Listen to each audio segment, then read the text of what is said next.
예, 이제 너 돈 필요 없다. 집안일이나 잘해라. 그리고 이번 제사 차례상은 너가 혼자 준비해라. 부산 연제구의 한 아파트 거실. 60대 중반의 시어머니가 며느리를 향해 내뱉은 말이었습니다. 며느리 민경 씨는 그 말을 듣는 순간 귀를 의심했어요. 지난 6년간 자신이 무엇을 했는지, 이 집안을 위해 얼마나 희생했는지 시어머니가 정말 모르는 걸까요? 35살의 민경이는 서울에서 잘 나가던 대기업 마케팅팀 직원이었습니다. 하지만 지금은 부산의 작은 회사에서 반토막난 월급을 받으며 살아가고 있죠. 왜 이렇게 됐을까요? 바로 시댁의 3억 원짜리 빚 때문이었습니다. 6년 전 민경의 시아버지는 40년 지기 고등학교 동창을 믿고 큰 실수를 했습니다. 그 친구가 사업 자금이 필요하다며 부탁했을 때 시아버지는 주저없이 3억 원 보증을 섰던 거예요. 40년 우정을 믿었으니까요. 하지만 그 친구는 돈을 받자마자 잠적해버렸습니다. 연락도 안 되고 찾을 수도 없었어요. 하루아침에 시댁은 3억 원의 빚더미에 올라앉았습니다. 시아버지가 평생 운영하던 해운대 쪽 큰 수산시장의 점포까지 넘어갈 위기였어요. 그 점포는 시아버지가 20대 때부터 30년 넘게 일궈온 터전이었거든요. 은행에서는 매일 독촉 전화가 걸려왔고 시댁 식구들은 하루하루가 지옥 같았습니다. 그때 민경이 나섰습니다. 서울 본사의 마케팅 팀장 자리를 버리고 부산으로 내려왔어요. 연봉 7천만 원을 포기하고 4천만 원짜리 회사로 재취업했죠. 그것도 모자라 본인의 적금 5천만 원까지 깨서 빚을 갚기 시작했습니다. 6년이었습니다. 6년 동안 민경은 월급의 대부분을 시댁 빚 갚는 데 썼어요. 본인 옷 한 벌 제대로 사입지 못했고 친구들 만나는 것도 포기했습니다. 주말에는 시아버지 점포에 나가 일손을 거들었어요. 새벽 5시에 일어나 시장에 가서 생선 정리를 도왔죠. 시어머니는 그런 며느리를 보며 늘 고마워했습니다. 명절마다 친척들 앞에서 민경을 칭찬했어요. 우리 며느리 아니었으면 우리 집안 망했다. 시어머니는 눈물까지 흘리며 그렇게 말했습니다. 시아버지도 마찬가지였어요. 내가 평생 이 은혜를 갚겠다. 그 말들이 민경에게는 큰 힘이 됐습니다. 힘들어도 견딜 수 있었던 이유였죠. 그리고 드디어 석 달 전 6년 만에 3억 원의 빚을 모두 갚았습니다. 은행에서 완납 확인서를 받던 날 시댁 식구들은 모두 부둥켜 안고 울었어요. 민경도 울었습니다. 이제야 끝났구나. 이제부터는 우리도 행복하게 살 수 있겠구나 생각했거든요. 하지만 그 행복은 2달밖에 가지 못했습니다. 빚을 다 갚고 2달이 지나자 시어머니의 태도가 조금씩 달라지기 시작했어요. 처음에는 사소한 거였습니다. 민경 이 설거지를 조금 늦게 하면 한마디씩 했죠. 바쁘긴 뭐가 바빠서 설거지도 제때 안 하냐? 민경이 주말에 쉬고 싶다고 하면 시어머니는 또 이렇게 말했어요. 시장 일은 이제 안 도와도 돼. 며느리가 장사까지 배우면 안 되지. 6년 동안 새벽같이 일어나 시장일 도왔던 건 언제고 이제는 오지 말라는 거였습니다. 그리고 오늘 시어머니는 마침내 본색을 드러냈습니다. 이제 도움 필요 없으니 집안일이나 하라는 거였어요. 게다가 곧 있을 시아버지 제사 차례상을 혼자 준비하라고 했습니다. 민경 씨는 그 말을 듣고 온몸에 소름이 돋았습니다. 6년간 자신이 무엇을 했는지, 이 집안을 위해 얼마나 희생했는지 시어머니는 정말 모르는 걸까요? 아니면 알면서도 모른 척 하는 걸까요? 하지만 민경은 아직 몰랐습니다. 이것은 시작에 불과하다는 것을요. 앞으로 더 큰 배신이 기다리고 있다는 것을 말이에요. 그리고 민경은 결심했습니다. 더 이상 당하고만 있지 않겠다고요. 언젠가는 이 모든 것에 대한 대가를 치르게 하겠다고 말입니다. 지금부터 민경이 겪은 6년간의 이야기, 그리고 그녀가 어떻게 통쾌한 복수를 했는지 그 이야기를 들려드리겠습니다. 그럼 오늘의 사연 지금 시작하겠습니다. 민경이와 남편 재훈이의 이야기는 7년 전으로 거슬러 올라갑니다. 서울 강남의 한 세미나장에서 두 사람은 처음 만났어요. 민경이는 당시 대기업 마케팅팀 대리였고 재훈이는 부산에서 올라온 협력업체 직원이었습니다. 재훈이는 첫눈에 민경이에게 반했다고 했어요. 발표하는 민경이의 모습이 너무 당당하고 멋있어 보였대요. 세미나가 끝나고 재훈이는 용기를 내서 민경이에게 명함을 건넸습니다. 그렇게 두 사람의 인연이 시작됐죠. 처음엔 업무상 연락만 주고받았습니다. 하지만 시간이 지나면서 재훈이는 서울 출장 올 때마다 민경이를 만나자고 했어요. 밥도 같이 먹고 커피도 마시면서 두 사람은 점점 가까워졌습니다. 재훈이는 성실하고 따뜻한 사람이었어요. 민경이가 힘들어하면 끝까지 들어주고 위로해주는 남자였죠. 1년쯤 지났을 때 재훈이가 고백했습니다. 누나, 나랑 사귀어 줄래요? 재훈이는 민경이보다 3살 어렸지만 나이 따위는 문제가 안 됐어요. 민경이도 재훈이를 좋아하고 있었거든요. 그렇게 두 사람은 연인이 됐습니다. 연애는 5년 동안 이어졌어요. 서울과 부산이라는 거리가 있었지만 두 사람은 매주 번갈아 가며 만났습니다. 주말마다 기차를 타고 오가는 게 힘들었지만 행복했어요. 재훈이는 민경이에게 늘 이렇게 말했죠. 누나, 우리 결혼하자. 내가 평생 누나 지켜줄게. 하지만 재훈이는 좀처럼 민경이를 시댁에 데려가지 않았습니다. 민경이가 부모님께 인사드리고 싶다고 하면 재훈이는 슬쩍 화제를 돌렸어요. 그게 조금 이상했지만 민경이는 크게 신경 쓰지 않았습니다. 언젠가는 때가 되겠지 생각했거든요. 그러다 연애 5년째 되던 해 재훈이가 드디어 민경이를 부산 집으로 데려갔습니다. 시부모님은 민경이를 반갑게 맞아주셨어요. 특히 시어머니는 민경이 손을 꼭 잡으며 말했습니다. 서울에서 이렇게 먼 데까지 우리 아들 만나러 오느라 고생 많았죠. 우리 재훈이 잘 부탁해요. 시아버지도 푸근하게 웃으며 민경이를 맞아주셨죠. 수산시장에서 30년 넘게 생선 장사를 하신 분답게 손이 크고 인심도 후했습니다. 민경이는 시댁이 마음에 들었어요. 재훈이 부모님도 좋은 분들 같았고요. 그날 저녁 재훈이와 민경이는 해운대 바닷가를 걸었습니다. 재훈이가 조심스럽게 말을 꺼냈어요.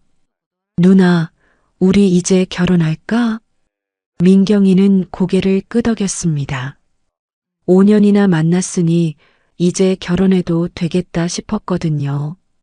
두 사람은 그렇게 약혼했고 6개월 뒤 결혼식을 올렸습니다. 결혼 후 민경이는 서울에서 일하다가 주말마다 부산으로 내려갔어요. 주말 부부로 지내는 게 쉽진 않았지만 둘 다 직장이 있으니 어쩔 수 없었죠. 시댁 식구들도 민경이를 며느리로 잘 대해줬습니다. 시어머니는 민경이가 올 때마다 맛있는 음식을 잔뜩 해놓고 기다렸어요. 서울에서 내려오느라 고생했어. 얼른 들어와서 밥 먹으렴. 시아버지도 시장에서 싱싱한 생선을 가져와 회를 떠주시곤 했습니다. 민경이는 시댁이 참 좋았어요. 이런 가족이라면 함께 살아도 행복하겠다 싶었죠. 하지만 그 행복은 결혼 2년째 되던 해에 산산조각 났습니다. 어느 날 저녁 재훈이에게서 다급한 전화가 왔어요. 여보, 큰일 났어. 지금 당장 부산으로 내려올 수 있어? 민경이는 가슴이 철렁 내려앉았습니다. 재훈이 목소리가 떨리고 있었거든요. 민경이는 다음 날 새벽 첫 차를 타고 부산으로 내려갔어요. 시댁에 도착하니 분위기가 심상치 않았습니다. 시어머니는 눈이 퉁퉁 부어 있었고 시아버지는 거실 소파에 앉아 멍하니 벽만 바라보고 계셨어요. 재훈이가 민경이를 작은 방으로 데려가 조용히 말했습니다. 아버지가 친구 보증을 서줬는데 그 친구가 잠적했어. 민경이는 귀를 의심했습니다. 보증? 얼마나 큰 금액이길래 집안 분위기가 이래? 3억이야. 3억 원. 재훈이의 말에 민경이는 그 자리에서 주저앉을 뻔했습니다. 3억? 재훈이가 설명했습니다. 시아버지의 고등학교 동창이 사업 자금이 필요하다며 부탁했대요. 40년을 알고 지낸 친구였고 그동안 믿을 만한 사람이었다고 했습니다. 그래서 시아버지는 주저없이 3억 원 보증을 서줬던 거예요. 하지만 그 친구는 돈을 받자마자 연락이 끊겼습니다. 휴대전화도 꺼져 있고 집도 비어 있었어요. 알고 보니 그 친구는 여러 사람에게 똑같은 수법으로 돈을 뜯어낸 사기꾼이었습니다. 경찰에 신고했지만 이미 늦었어요.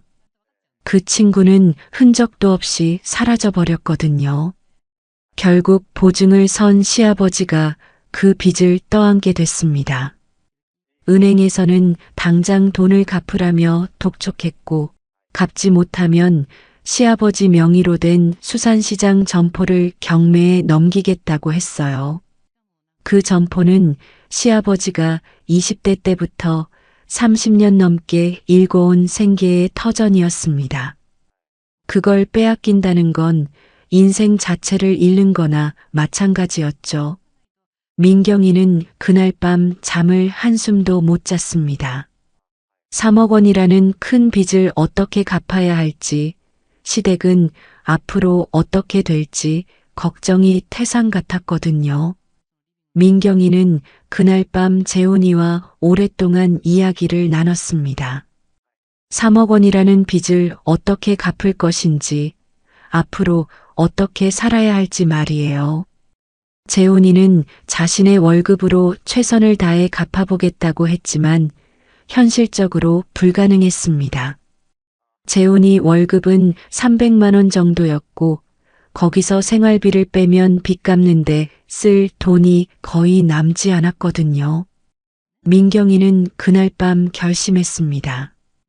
자신이 나서야겠다고요. 사랑하는 남편과 결혼했으니 남편의 가족은 곧 자신의 가족이라고 생각했습니다. 가족이 위기에 빠졌는데 가만히 있을 수는 없었어요. 다음 날 아침 민경이는 시부모님께 말씀드렸습니다.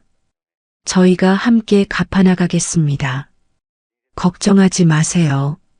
시어머니는 민경이 손을 꼭 잡으며 눈물을 흘렸어요. 미안하다. 내가 우리 집안에 시집와서 이런 고생을 하게 되다니. 시아버지도 고개를 숙인 채 아무 말도 하지 못했습니다. 자신의 실수로 며느리까지 고생시키게 됐다는 게 미안했던 거죠. 민경이는 서울로 돌아가자마자 회사에 사직서를 냈습니다.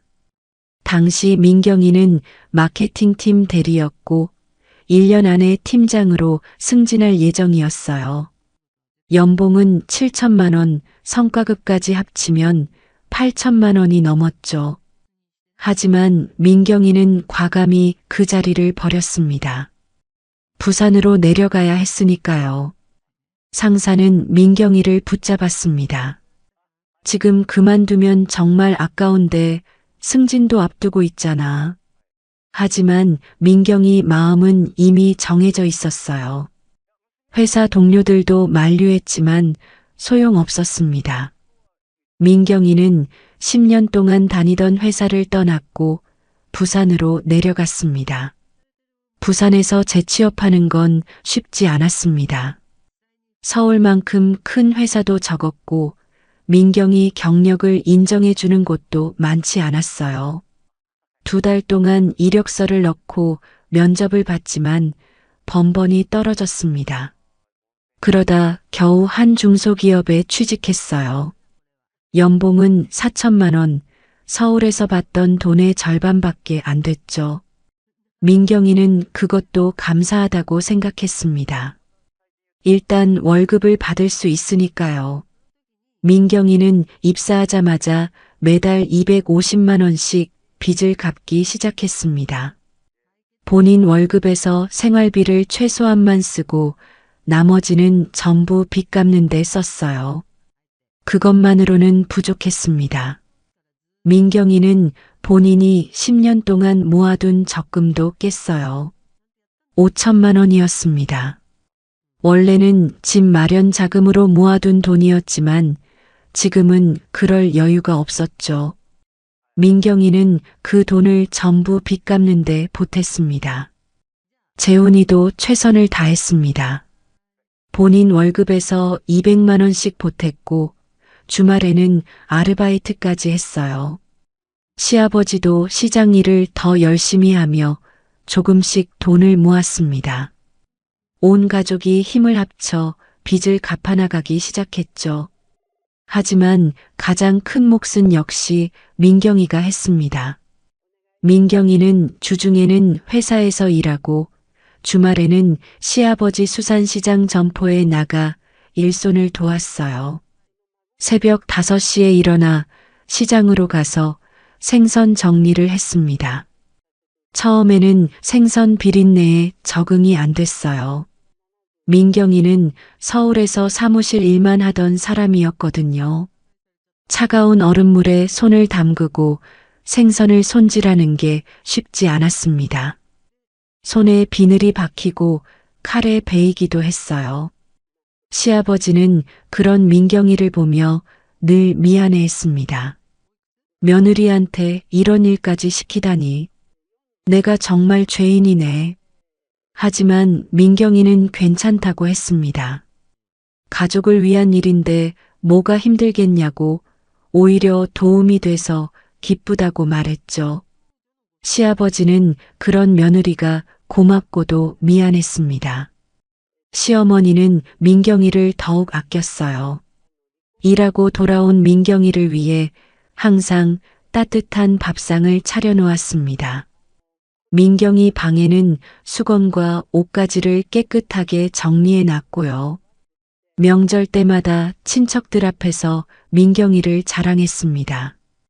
우리 며느리 아니었으면 우리 집안 망했어. 서울에서 잘 나가던 회사도 그만두고 부산까지 내려와서 우리 빚 갚느라 고생하고 있어. 친척들은 민경이를 보며 혀를 내둘렀습니다. 요즘 같은 세상에 이런 며느리가 어딨어? 진짜 복 받을 거야. 그 말들이 민경이에게는 힘이 됐어요. 자신이 하는 일이 의미 있는 거라고 가족들이 인정해 주는 거라고 느꼈거든요. 하지만 현실은 녹록지 않았습니다. 민경이는 6년 동안 본인을 위해 쓴 돈이 거의 없었어요. 옷도 제대로 사입지 못했고 화장품도 싸구려만 썼습니다. 친구들이 서울에서 놀러 오라고 해도 갈 수가 없었어요. 교통비도 아깝고 친구들 만나면 밥값도 나가니까요. 명절이면 더 힘들었습니다. 시댁에서는 명절 음식을 만들어야 했고 친척들이 모이면 민경이가 설거지며 청소며 다 했거든요. 하루 종일 부엌에서 일하다 보면 허리가 끊어질 것 같았습니다. 그래도 민경이는 참았어요. 이것도 다 가족을 위한 일이라고, 빚만 다 갚으면 행복해질 수 있다고 스스로를 다독였습니다. 재훈이도 민경이 고생을 알았어요. 밤에 함께 누우면 재훈이는 민경이 손을 꼭 잡으며 말했습니다. 여보, 정말 고마워. 조금만 더 힘내자. 우리 곧 다 갚을 수 있을 거야.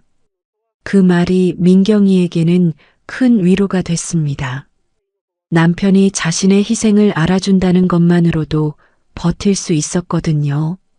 시간은 흘러 1년, 2년, 3년이 지났습니다. 민경이는 한 번도 포기하지 않고 매달 돈을 모아 빚을 갚아나갔어요. 은행 빚이 조금씩 줄어들 때마다 가족들은 기뻐했습니다. 2,500만 원이 2천만 원이 되고 2천만 원이 1,500만 원이 되는 걸 보며 희망을 느꼈죠. 4년째, 5년째가 되자 빚은 3분의 1 정도 남았습니다. 이제 조금만 더 힘내면 될 것 같았어요. 시댁 식구들은 민경이를 보며 늘 고마워했습니다. 민경아, 내가 아니었으면 우리 집안 진작 무너졌을 거야. 시아버지는 그렇게 말하며 민경이 어깨를 토닥였습니다. 시어머니는 민경이 빨래를 해주고 밥을 챙겨주며 딸처럼 아꼈어요. 명절 때마다 민경이더러 쉬라고 했고 힘든 일은 본인이 하겠다고 했습니다. 민경이는 그런 시댁 식구들이 고마웠어요. 6년이라는 긴 시간 동안 자신을 이해해주고 아껴준다는 게 느껴졌거든요. 힘들어도 이 사람들을 위해서라면 더 버틸 수 있을 것 같았습니다. 그리고 드디어 6년째 되던 해 마지막 빚을 갚았습니다. 은행에 남은 잔액을 전부 입금하고 완납 증서를 받던 날 민경이는 재훈이와 함께 울었어요.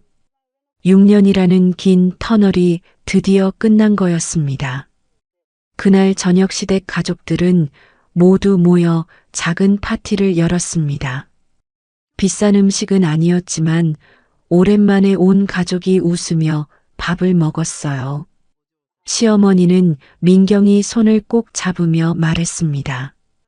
민경아, 정말 고마워. 내가 아니었으면 우리 가족 다 흩어졌을 거야. 이 은혜는 죽을 때까지 잊지 않을게. 시아버지도 눈시울을 붉히며 고개를 숙였습니다. 평생 이 은혜를 갚으마. 민경이는 그 말들이 진심이라고 믿었습니다. 6년간의 고생이 헛되지 않았다고, 이제부터는 행복하게 살 수 있을 거라고 생각했어요. 하지만 민경이는 몰랐습니다. 그 행복이 고작 2달밖에 가지 못할 거라는 것을요. 그리고 자신이 믿었던 그 사람들이 얼마나 차갑게 돌변할지 말입니다. 빚을 다 갚은 후 첫 주말, 민경이는 오랜만에 여유로운 아침을 맞았습니다. 6년 만에 처음으로 새벽 5시에 일어나지 않아도 됐거든요. 시장에 나가지 않아도 되니 늦잠도 잘 수 있었어요. 민경이는 침대에 누워 천장을 바라보며 생각했습니다. 드디어 끝났구나. 이제 우리도 행복하게 살 수 있겠구나 하고요. 재훈이도 기분이 좋았습니다. 주말 아르바이트를 그만뒀고 이제는 민경이와 함께 데이트도 할 수 있게 됐어요. 두 사람은 6년 만에 처음으로 영화관에 갔습니다. 팝콘도 사 먹고 커피도 마시면서 평범한 부부처럼 주말을 즐겼죠. 여보, 우리 정말 고생 많았어. 이제부터는 행복하게 살자. 재훈이가 민경이 손을 꼭 잡으며 말했습니다. 민경이도 고개를 끄덕였어요. 6년간의 고생이 주마등처럼 지나갔지만 이제는 그 모든 게 추억이 될 거라고 생각했습니다. 시아버지의 수산시장 점포도 다시 활기를 찾았습니다. 빚 때문에 주눅 들어있던 시아버지는 이제 당당하게 장사를 할 수 있게 됐어요.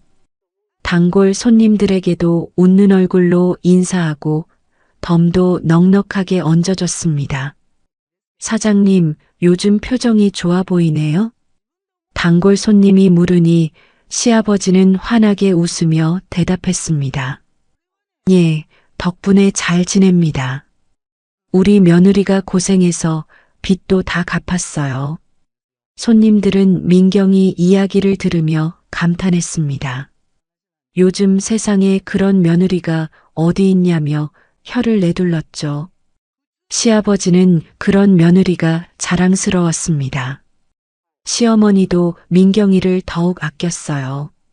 빚 갚느라 제대로 챙기지 못했던 민경이 옷을 사주고 싶어 했습니다. 백화점에 가서 원피스 한 벌을 골라 민경이에게 선물했어요. 민경아, 그동안 고생 많았어. 이거라도 받아. 민경이는 감동했습니다.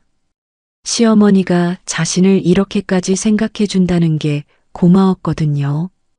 민경이는 원피스를 받으며 시어머니를 꼭 껴안았습니다. 어머니, 괜찮아요. 저는 그냥 가족이 행복한 게 제일 좋아요. 두 사람은 그렇게 서로를 위로하고 격려했습니다. 6년간의 고생이 오히려 가족을 더 단단하게 만든 것 같았어요. 민경이는 회사 일도 한결 가볍게 느껴졌습니다. 이제는 월급을 빚 갚는데 다 쓰지 않아도 되니까요. 민경이는 오랜만에 친구들을 만나기도 했습니다. 서울에 있는 대학 동기들이 부산으로 놀러 왔을 때 민경이는 6년 만에 처음으로 친구들과 저녁 식사를 했어요. 민경아, 너 얼굴이 많이 밝아졌다. 무슨 좋은 일 있어? 친구가 물었습니다. 민경이는 빙그레 웃으며 대답했어요. 응, 좋은 일 있어. 우리 집 빚 다 갚았거든. 친구들은 민경이 이야기를 듣고 깜짝 놀랐습니다. 3억 원이라는 큰 빚을 6년 만에 다 갚았다니 대단하다고 했어요. 민경이는 뿌듯했습니다. 자신이 해낸 일이 정말 대단한 거였구나 새삼 느꼈거든요. 그날 밤 집에 돌아온 민경이는 재훈이와 함께 앞으로의 계획을 세웠습니다. 이제는 돈을 모아서 작은 집이라도 장만하고 싶었어요. 아이도 낳고 싶었고요. 6년 동안 미뤄왔던 꿈들을 이제는 이룰 수 있을 것 같았습니다. 여보, 우리 2년 안에 집 장만하자. 전세라도 괜찮아. 민경이가 말했습니다. 재훈이도 고개를 끄덕였어요. 그래, 이제부터 열심히 모아보자. 우리 할 수 있어. 두 사람은 그렇게 희망에 부풀어 미래를 그렸습니다. 6년간의 고생이 끝났으니 이제는 행복만 남았다고 믿었어요. 시댁 식구들도 평온해 보였습니다. 시아버지는 매일 시장에 나가 열심히 일했고 시어머니는 집안일을 하며 평화로운 나날을 보냈습니다.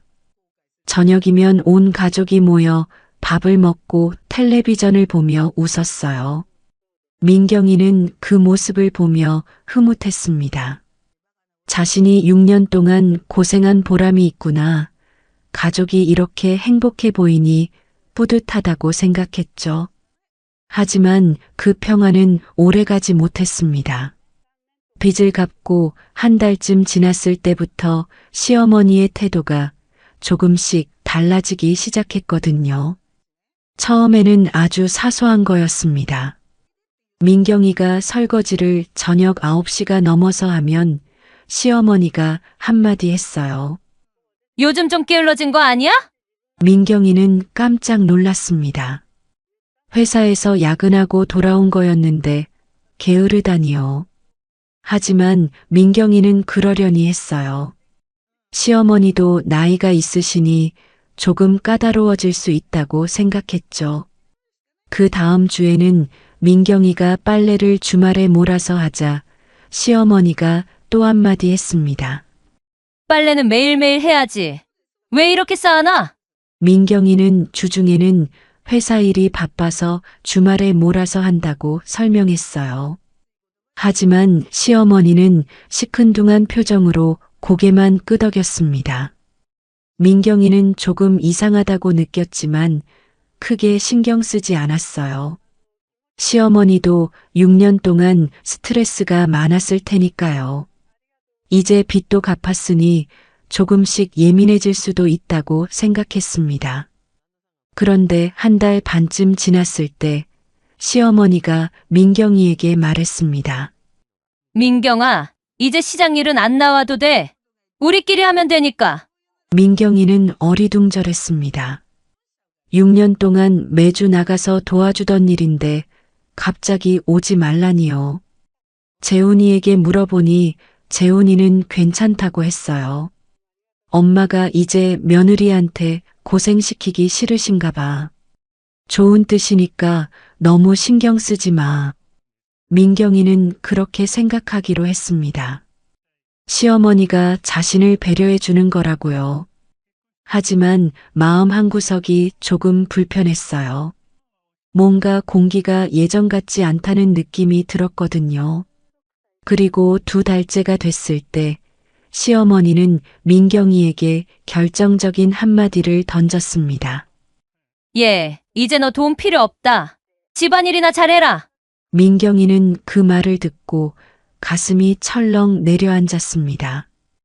6년 동안 자신이 무엇을 했는지, 이 집안을 위해 얼마나 희생했는지 시어머니는 정말 모르는 걸까요? 하지만 이것은 시작에 불과했습니다. 시어머니의 태도는 날이 갈수록 차갑게 변해갔습니다. 민경이가 회사에서 야근하고 늦게 들어오면 시어머니는 눈살을 찌푸렸어요. 집에는 언제 들어와? 며느리가 밤늦게까지 밖에 있으면 쓰나? 민경이는 회사 일이라고 설명했지만 시어머니는 들은 척도 안 했습니다. 오히려 한숨만 푹푹 쉬었죠. 우리 때는 며느리가 집안일을 제일 먼저 생각했는데. 그 말을 들을 때마다 민경이는 가슴이 답답했습니다. 6년 동안 빚 갚느라 온갖 고생을 다 했는데 이제는 집안일만 하라는 건가요? 하지만 민경이는 참았어요. 어쩌면 시어머니도 6년간 빚 때문에 스트레스가 많았을 거라고 이해하려고 했습니다. 그러던 어느 날 시어머니가 민경이를 불렀습니다. 다음 달이면 시아버지 제사가 돌아온다는 거예요. 시아버지의 아버지, 그러니까 민경이에게는 할아버지 뻘 되는 분의 제사였습니다. 민경아, 이번 제사 차례상은 내가 혼자 준비해. 민경이는 깜짝 놀랐습니다. 제사 음식 준비가 얼마나 큰 일인데 혼자 하라니요. 원래는 시어머니와 함께 준비하던 일이었거든요.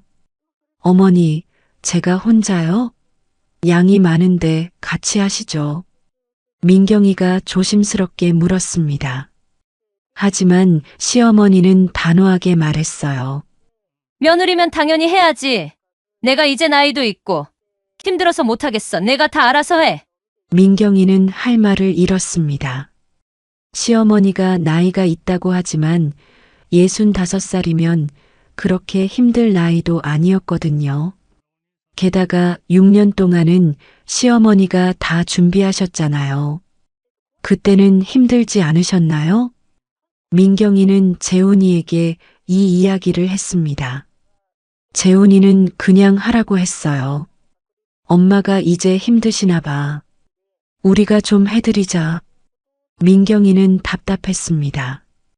재훈이는 왜 자기 편을 들어주지 않는 걸까요? 하지만 민경이는 더 이상 말하지 않았어요. 괜히 부부 싸움으로 번질 것 같았거든요. 그 후로 일주일쯤 지났을 때 민경이는 이상한 걸 발견했습니다. 재훈이가 최근 들어 휴대전화를 유난히 신경 쓰더라고요. 밥 먹을 때도 휴대전화를 옆에 두고 화장실 갈 때도 꼭 들고 갔습니다. 잠잘 때도 휴대전화를 베개 밑에 넣어두고 잤어요. 민경이는 처음엔 별 생각 없었습니다. 회사 일 때문에 그러려니 했죠. 하지만 어느 날 밤 재훈이가 샤워하러 간 사이 휴대전화에서 메시지 알림음이 울렸습니다. 민경이는 무심코 화면을 봤어요. 오빠 내일 봐요. 보고 싶어요. 민경이는 심장이 멈추는 줄 알았습니다. 오빠, 보고 싶다고? 이게 무슨 메시지죠? 민경이는 손이 떨렸지만 재빨리 휴대전화를 열었습니다. 비밀번호는 민경이 생일이었거든요. 메시지를 열어보니 충격적인 내용들이 가득했습니다. 재훈이와 어떤 여자의 대화였어요. 사진도 있었습니다. 재훈이와 그 여자가 함께 찍은 사진, 호텔 앞에서 찍은 사진까지요. 민경이는 손이 덜덜 떨렸습니다. 스크롤을 올려 대화 내용을 더 봤어요. 6개월 전부터 시작된 대화였습니다. 그러니까 빚을 다 갚기도 전부터 재훈이는 다른 여자와 만나고 있었던 거예요. 대화 내용은 더 충격적이었습니다. 오빠 부인은 모르죠? 응, 모르니까 걱정하지 마. 우리 언제까지 숨어 다녀야 해요? 조금만 기다려. 시기 보고 이야기할게. 민경이는 화장실에서 물 나오는 소리를 듣고 황급히 휴대전화를 원래 자리에 놓았습니다. 재훈이가 나왔을 때 민경이는 아무렇지 않은 척 침대에 누워 있었어요. 하지만 마음은 폭풍우가 몰아치고 있었습니다. 다음 날 민경이는 회사에 가지 않았습니다. 아프다고 거짓말을 하고 집에 남았어요. 재훈이가 출근한 후 민경이는 재훈이 휴대전화에 있던 메시지들을 전부 자기 휴대전화로 캡처했습니다. 사진도 모두 저장했어요. 민경이는 그 여자가 누구인지 알아냈습니다. 재훈이 회사 근처 작은 음식점 점포 딸이었어요. 재훈이가 점심 먹으러 자주 가던 곳이었죠. 27살 미혼이었습니다. 민경이는 며칠 동안 아무것도 할 수 없었습니다. 회사에서도 일이 손에 안 잡혔어요. 밤에는 잠도 못 잤습니다. 옆에서 자고 있는 재훈이를 보면 구역질이 날 것 같았거든요. 하지만 더 충격적인 건 따로 있었습니다. 일주일쯤 지났을 때 시어머니와 시누이가 나누는 대화를 우연히 듣게 됐어요. 민경이가 화장실에 가려고 복도를 지나가는데 방문이 살짝 열려 있었습니다. 엄마, 오빠가 요즘 그 여자 만나는 거 알아? 시누이의 목소리였습니다. 민경이는 걸음을 멈췄어요. 알지. 수산시장 옆 점포 딸이잖아. 시어머니의 목소리였습니다. 민경이는 귀를 의심했어요. 시어머니가 알고 있다고요? 엄마는 괜찮아? 올케가 그렇게 고생했는데. 뭐가 괜찮아? 근데 어쩌겠어. 재훈이가 좋다는데. 그 여자 집안도 괜찮고 우리 장사에도 도움 될 것 같더라. 민경이는 그 자리에서 주저앉을 뻔했습니다. 시어머니가 알고 있었을 뿐만 아니라 재훈이 외도를 묵인하고 있었던 거예요. 아니, 오히려 찬성하고 있었습니다. 그래도 옳게 불쌍하지 않아? 6년 동안 빚 갚느라 고생했잖아. 시누이가 말했습니다. 시어머니가 한숨을 쉬며 대답했어요. 불쌍하긴 한데 그래도 민경이는 서울 사람이라 부산이랑 안 맞아. 장사하는 집안이랑도 안 어울리고. 차라리 그 여자가 우리 집안이랑 잘 맞을 것 같아. 민경이는 더 이상 듣고 있을 수가 없었습니다. 화장실로 뛰어들어가 입을 막고 울음을 터뜨렸어요. 6년이었습니다. 6년 동안 이 집안을 위해 자신의 모든 걸 바쳤는데 이게 그들이 자신을 생각하는 방식이었나요? 그날 저녁 민경이는 재훈이를 추궁했습니다. 당신 다른 여자 만나고 있지? 재훈이는 깜짝 놀라며 발뺌했습니다. 무슨 소리야? 누가 그런 헛소리를 해? 민경이는 휴대전화에 저장해둔 증거들을 보여줬어요. 재훈이는 할 말을 잃었습니다. 이건 재훈이가 말을 더듬었습니다. 민경이는 눈물을 흘리며 소리쳤어요. 6년이야. 6년 동안 내가 뭘 했는데 어떻게 나한테 이럴 수가 있어. 재훈이는 아무 말도 하지 못했습니다. 그러다 갑자기 태도가 바뀌었어요. 미안해. 근데 이건 너도 문제가 있어. 요즘 넌 집안일에 소홀해. 엄마도 불만이 많으시거든. 민경이는 귀를 의심했습니다. 지금 자기가 바람 피운 걸 정당화하려는 건가요? 그게 바람 필 이유가 돼? 아니, 그게 아니라. 여보, 엄마를 너무 속상하게 하지 마. 나 솔직히 이혼까지 생각해 봤어.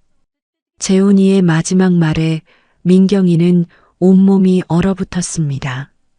이혼이라고요? 자기가 바람 피워놓고 이혼을 운운한다고요? 민경이는 그날 밤 집을 나왔습니다. 더 이상 그 집에 있을 수가 없었어요. 6년간 자신이 믿었던 모든 것이 무너져 내렸습니다. 민경이는 친구 집에서 며칠을 지냈습니다. 재훈이에게서 전화가 수십 통 왔지만 받지 않았어요. 시어머니에게서도 전화가 왔지만 마찬가지였죠. 민경이는 아무도 만나고 싶지 않았습니다. 친구는 민경이를 위로했습니다. 민경아, 너무 자책하지 마. 내 잘못이 아니야. 하지만 민경이는 자책했어요. 어쩌면 자신이 정말 부족해서 재훈이가 다른 여자에게 간 건 아닐까. 집안일을 좀 더 잘했어야 했나? 시어머니를 더 잘 모셨어야 했나 하는 생각이 끊임없이 들었습니다. 나흘째 되던 날 민경이는 집으로 돌아갔습니다. 도망만 칠 수는 없었거든요. 집에 도착하니 재훈이가 기다리고 있었어요. 여보, 미안해. 내가 잘못했어. 재훈이는 무릎을 꿇고 사과했습니다. 하지만 민경이는 그 사과가 진심인지 알 수 없었어요. 그저 상황을 모면하려는 것처럼 느껴졌거든요. 그 여자랑 끝낸 거야? 민경이가 차갑게 물었습니다. 재훈이는 고개를 끄덕였어요. 응, 끝냈어. 다시는 안 만날게. 용서해줘. 민경이는 믿고 싶었습니다. 6년을 함께한 남편이니까요. 하지만 마음 한구석에서는 의심이 사라지지 않았어요. 어머니는 알고 있었어. 당신 외도. 민경이가 말했습니다. 재훈이는 당황한 표정을 지었어요. 그건 엄마가 오해하신 거야. 오해? 내가 직접 들었어. 어머니랑 신우이가 대화하는 거. 재훈이는 할 말을 잃었습니다. 잠시 침묵이 흘렀어요. 재훈이가 조심스럽게 말했습니다. 여보, 엄마한테 가서 사과하자. 엄마가 많이 서운해하셔. 민경이는 황당했습니다. 지금 이 상황에서 자기가 시어머니한테 사과를 하라고요? 내가 왜 사과를 해? 잘못한 건 당신이잖아. 알아. 근데 엄마를 너무 속상하게 하면 안 돼. 엄마 심장이 안 좋으시잖아. 재훈이는 자꾸 시어머니 이야기만 했습니다. 민경이는 답답했어요. 이 사람은 정말 자기 잘못을 모르는 건가 싶었죠. 민경이는 일단 넘어가기로 했습니다. 지금 당장 싸우면 더 꼬일 것 같았거든요. 하지만 민경이는 결심했어요. 증거를 모아야겠다고요. 다음 날부터 민경이는 냉정하게 행동하기 시작했습니다. 재훈이한테는 평소처럼 대했지만 속으로는 증거를 수집했어요. 재훈이 휴대전화에 있던 메시지들을 날짜별로 정리해서 본인 휴대전화로 옮겼습니다. 사진도 모두 저장했고요. 재훈이와 그 여자가 갔던 호텔 영수증도 찾아냈습니다. 재훈이 지갑에 숨겨져 있더라고요. 민경이는 그걸 사진으로 찍어뒀어요. 통화 기록도 캡처했습니다. 증거를 모으면서 민경이는 더욱 분노했습니다. 6개월 동안이나 계속된 관계였어요. 그동안 재훈이는 민경이한테 거짓말을 하며 그 여자를 만났던 거죠. 회사 야근한다고, 친구 만난다고 핑계를 대면서요. 민경이는 밤마다 혼자 울었습니다. 아이도 없는 게 다행이라고 생각했어요. 만약 아이가 있었다면 더 복잡했을 테니까요. 그러던 어느 날 시어머니가 민경이를 시댁으로 부르더라고요. 민경이는 가기 싫었지만 거절할 수 없었습니다. 시댁에 가니 시어머니가 기다리고 있었어요. 민경아, 앉아. 시어머니의 목소리는 차갑했습니다. 민경이는 자리에 앉았어요. 너 요즘 재훈이한테 너무 차갑게 대하는 거 아니야? 민경이는 할 말을 잃었습니다. 지금 누가 누구한테 차갑게 대한다는 건가요? 재훈이가 잘못한 건 맞아. 근데 너도 생각해봐. 요즘 너 집안일 제대로 안 하잖아. 시어머니는 재훈이 외도를 민경이 탓으로 돌렸습니다. 민경이는 참을 수가 없었어요. 제가 6년 동안 뭘 했는데요? 민경이가 떨리는 목소리로 말했습니다. 시어머니는 한숨을 쉬었어요. 그건 고맙지. 근데 그게 평생 가는 건 아니잖아. 이제 빚도 다 갚았는데 며느리 역할을 해야지. 민경이는 어이가 없었습니다. 6년간의 희생이 이제는 아무것도 아니라는 거였어요. 그리고 다음 달 제사 준비는 너 혼자 다 해, 알겠지? 시어머니는 다시 한번 못을 박았습니다. 민경이는 고개를 끄덕일 수밖에 없었어요. 집으로 돌아오는 길에 민경이는 눈물을 흘렸습니다. 자신이 도대체 뭘 잘못한 건지 알 수가 없었어요. 6년 동안 모든 걸 바쳤는데 돌아온 건 배신뿐이었습니다. 민경이는 고민했습니다. 이혼을 해야 할까요? 아니면 참고 살아야 할까요? 이혼을 하면 6년간 투자한 시간이 아깝습니다. 하지만 이대로 살면 평생 불행할 것 같았어요. 며칠 동안 잠도 제대로 못 자고 밥도 제대로 못 먹으면서 민경이는 고민했습니다. 그러다 어느 날 결심했어요. 변호사를 만나보기로요. 민경이는 인터넷으로 가족법 전문 변호사를 찾았습니다. 그리고 상담 예약을 잡았어요. 변호사를 만나면 뭐라도 답이 나올 것 같았거든요. 상담 날짜는 2주 후였습니다. 민경이는 그때까지 증거를 더 모으기로 했어요. 최대한 많은 증거를 가지고 가야 유리할 테니까요. 그 2주 동안 민경이는 평소처럼 행동했습니다. 재훈이한테도 시어머니한테도 아무렇지 않은 척했어요.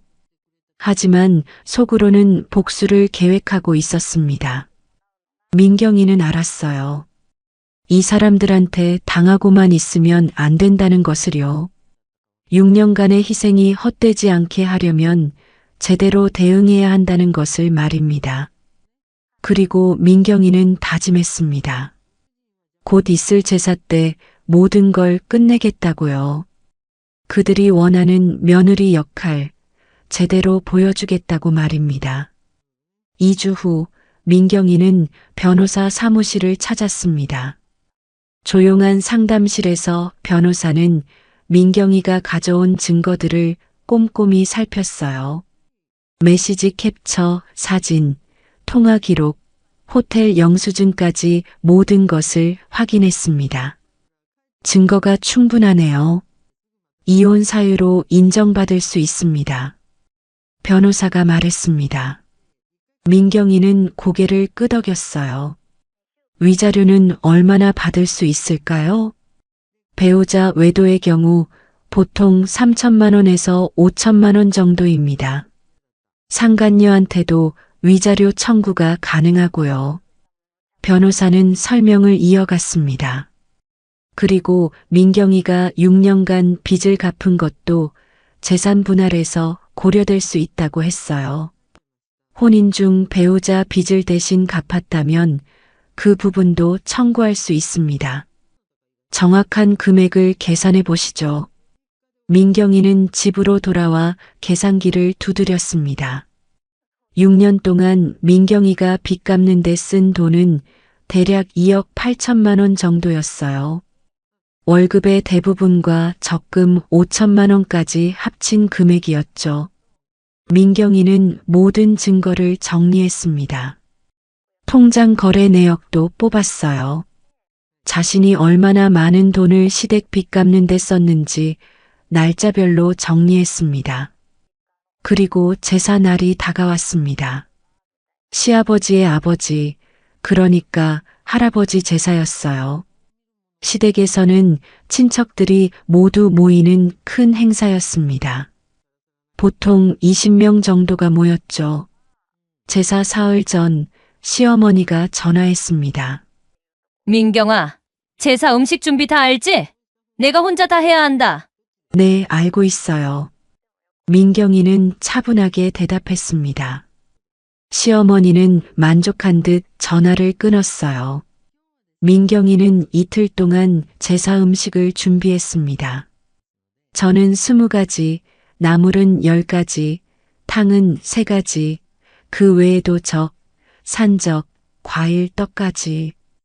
혼자서 모든 걸 준비하느라 손이 부르트고 허리가 끊어질 것 같았어요. 하지만 민경이는 완벽하게 준비했습니다. 이게 마지막이라고 생각하며 정성껏 만들었죠. 재훈이는 그런 민경이를 보며 미안하다는 말만 했지만 실제로 도와주지는 않았습니다. 제사 당일 아침 민경이는 차례상을 차렸습니다. 시댁 거실에 큰 상을 펴고 음식을 하나씩 올렸어요. 보기만 해도 정성이 가득한 상이었습니다.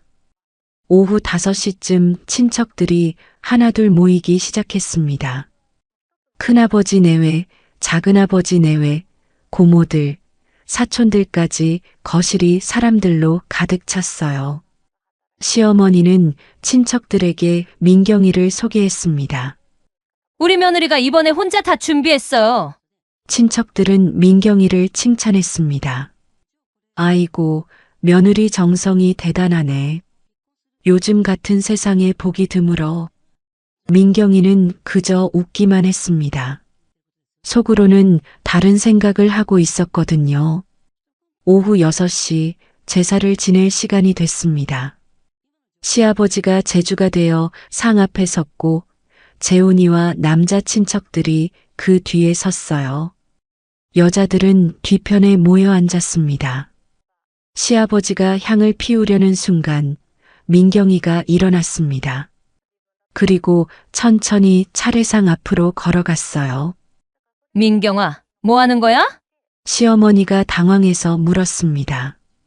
하지만 민경이는 대답하지 않았어요. 민경이는 차례상 앞에 섰습니다.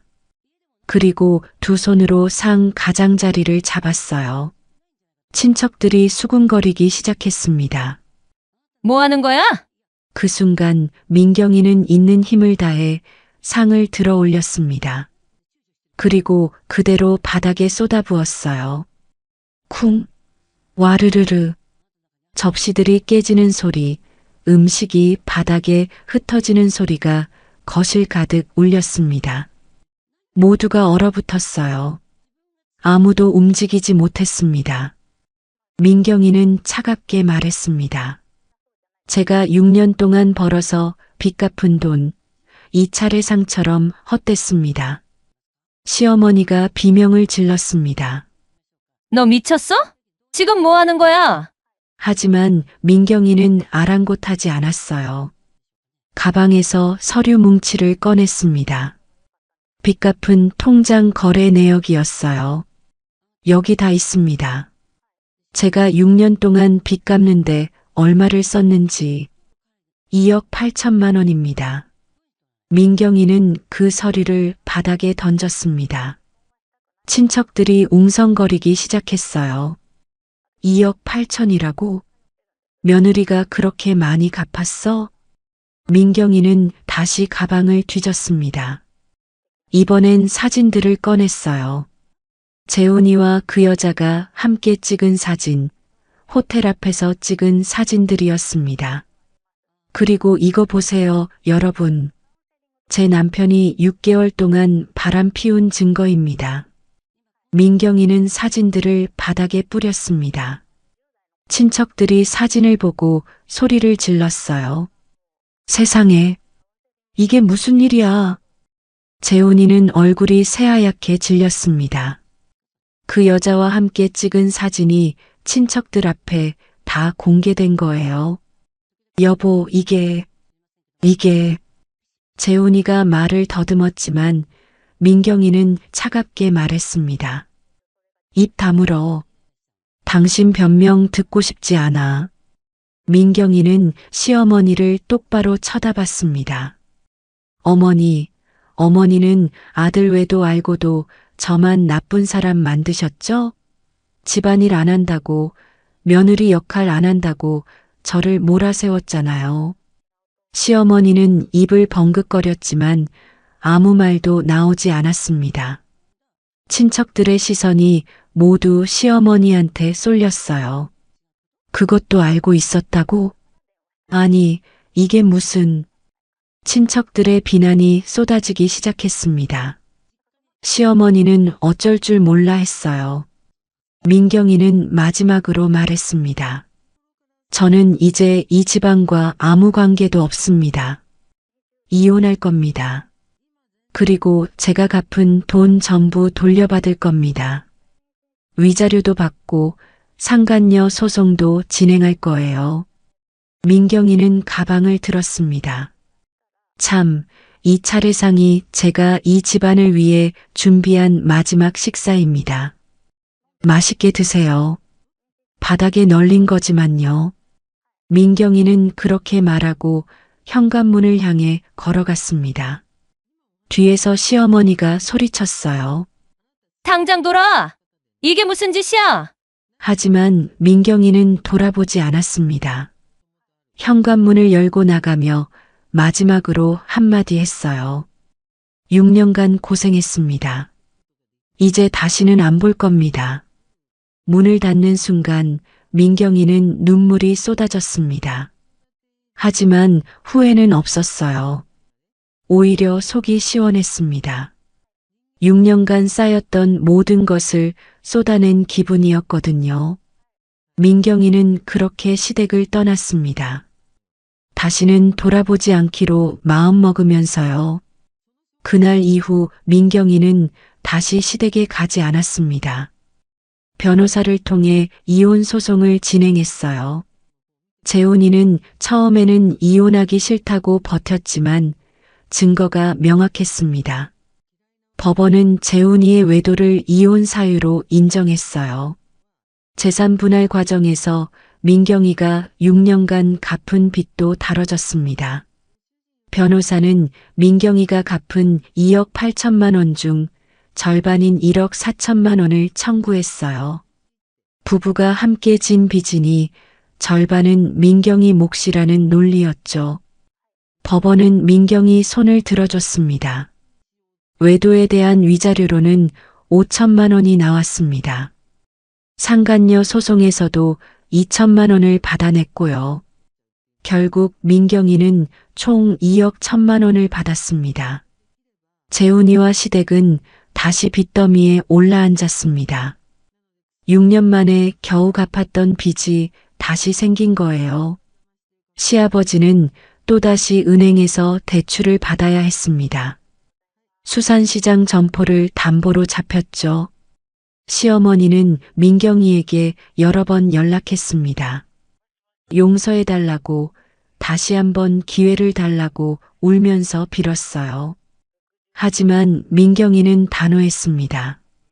전화를 받지 않았고 문자도 읽지 않았습니다. 친척들 사이에서는 소문이 쫙 퍼졌습니다. 재훈이네 집안이 며느리한테 어떻게 했는지 모두가 알게 됐어요. 명절 때마다 시댁은 친척들 앞에서 고개를 들지 못했습니다. 재훈이는 직장에서도 소문이 났습니다. 결국 회사를 그만둬야 했어요. 그 여자와의 관계도 깨졌습니다. 그 여자 부모가 재훈이네 집안 사정을 알고 딸과 헤어지게 했거든요. 재훈이는 나중에 민경이에게 긴 편지를 보냈습니다. 자신이 얼마나 어리석었는지, 얼마나 후회하는지 수십 장에 걸쳐 썼어요. 하지만 민경이는 그 편지를 읽지 않고 찢어버렸습니다. 이미 늦었거든요. 민경이는 부산을 떠나 서울로 돌아갔습니다. 예전에 다니던 회사에 연락했더니 다행히 자리가 있었어요.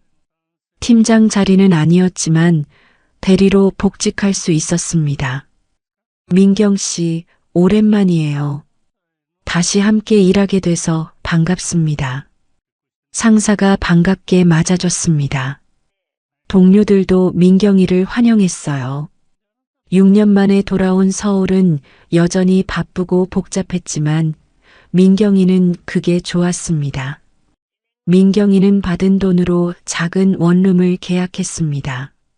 크지 않았지만 온전히 자기만의 공간이었어요. 아침에 눈을 뜨면 아무도 간섭하지 않았고 저녁에 들어와도 눈치 볼 사람이 없었습니다. 민경이는 천천히 자신을 회복해 나갔습니다. 친구들을 만나고 좋아하던 취미 생활도 다시 시작했어요. 주말에는 전시회에 가거나 영화를 보며 시간을 보냈습니다. 1년쯤 지났을 때 민경이는 깨달았습니다. 자신이 정말 자유롭다는 것을요. 6년 동안 짊어졌던 짐이 사라지니 몸도 마음도 가벼웠어요. 물론 가끔은 힘들었습니다. 밤에 혼자 있으면 외로웠고 6년이라는 시간이 아깝게 느껴질 때도 있었어요. 하지만 민경이는 후회하지 않았습니다. 그 시간이 있었기에 지금의 자신이 있다고 생각했거든요. 어느 날 민경이는 라디오를 듣다가 한 사연을 들었습니다. 시댁 때문에 고생하는 며느리 이야기였어요. 민경이는 그 사연을 들으며 생각했습니다. 자신과 비슷한 사람들이 정말 많구나 하고요. 민경이는 그런 분들께 말하고 싶었습니다. 가족이라는 이름으로 희생을 강요받는다면 용기를 내서 거부하라고요. 진짜 사랑은 희생이 아니라 서로에 대한 존중이라고 말입니다. 지금도 민경이는 잘 살고 있습니다. 회사에서 인정받고 친구들과 행복한 시간을 보내며 온전히 자신을 위한 삶을 살아가고 있어요. 6년이라는 시간이 헛되지 않았습니다. 그 시간이 민경이를 더 강하게 만들었으니까요.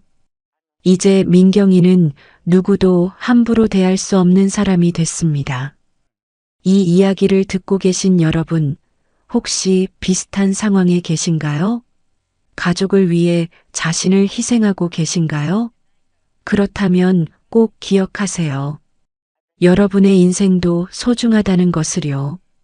아무리 가까운 사이라도 서로를 존중해야 합니다. 일방적인 희생은 사랑이 아닙니다. 진짜 가족이라면 서로의 노고를 인정하고 감사할 줄 알아야 해요. 민경이의 이야기가 여러분께 작은 용기가 됐으면 좋겠습니다. 참고 견디는 것만이 미덕은 아닙니다. 때로는 과감하게 선을 긋는 것도 필요하거든요. 여러분도 행복할 자격이 있습니다. 자신을 위한 삶을 사세요. 그것이 진정으로 존중받는 삶입니다. 오늘도 끝까지 들어주셔서 감사합니다. 이야기가 좋으셨다면 구독과 좋아요 한 번씩 눌러주시고요.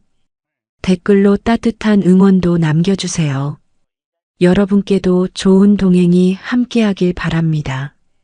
그럼 내일도 좋은 이야기로 찾아뵙겠습니다.